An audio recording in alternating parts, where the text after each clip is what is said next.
Welcome back to RC. So I just wanted to give you a quick update on the Raider here, kind of what I've done since my last video.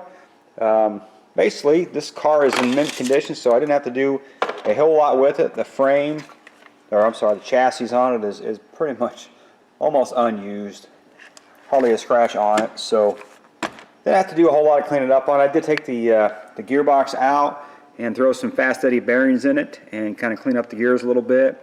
The differential was a little bit grimy. The grease in there was kind of dried up and kind of made it tight, but I cleaned it up and then re-greased it with some fresh grease, and everything works great. It seems like it's a lot freer than it was before. So I did that, and it seemed like it really helped. Another thing I had to do was to bend the tie rods on it. They were actually hitting the chassis when it would turn, when you would turn it, and so I kind of had to re-bend both of them to free them up, and that seems like it helped a lot. One thing I did notice on these, and I don't remember this from when I was a kid and I had one of these, what the steering on these is not, the throw is not the best on these, but that's just how it is. You really can't get anything else out of them.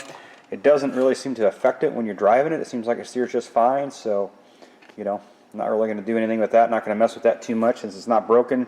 I'm not going to try to fix it. I did keep the old transmitter, the old Pulsar. No reason to go with a new one since this one's working just fine. And the old servo, you know, it's still in there and a little slow. You know, I did actually take it apart and kind of re-grease the gears in there because they were a little bit dry. I don't know if that really helped it much. It's just an old, slow, you know, servo with plastic gears, so nothing fancy there. I'm gonna stick with the old 05 Le Mans motor. I think I'm gonna keep this thing stock. There's no reason to get too crazy with this. I've seen some guys on the internet trying to get these things to go 60 miles an hour, and that's all great, that's all neat, but it's not kind of what I'm in this for. I just bought this for a little bit of nostalgia. I had one of these when I was a kid and raced it and had a lot of fun with it. So that's kind of what was my goal with this here. Did put a HobbyWing 10-60 in it. The old mechanical speed controller, I actually thought about keeping it, but it was actually kind of wore out and it was kind of sticking, and I didn't really want to mess with it, so I thought it's just as easy to throw one of these in here. And it seems to work just fine. The old transmitter or receiver box, I just put some Velcro on the gearbox in case I ever have to get in there, and kind of secured it with that. Right now I've got some modern type rims on there and tires on it, because the old ones actually they had some flat spots in them. They weren't too bad, but I don't know if I can get this on camera here, but you can kind of see I can hold that rim and spin the tires. So they were kind of, they're not dry or anything, they just want to spin. I don't know why.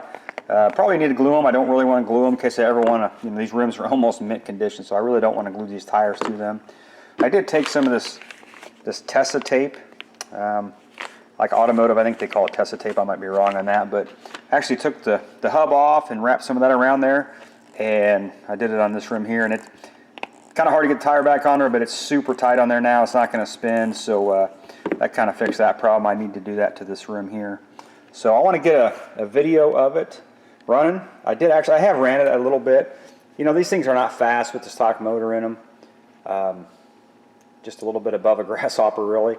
But I do want to make a video of it running, and I'll post that online whenever I get to it. But that's where I'm at with the Raider. You know, getting very happy with the way this thing's turning out. Very clean.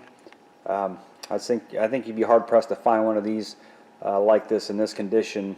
So anyway, thanks for watching. If you like this video, subscribe and please check back.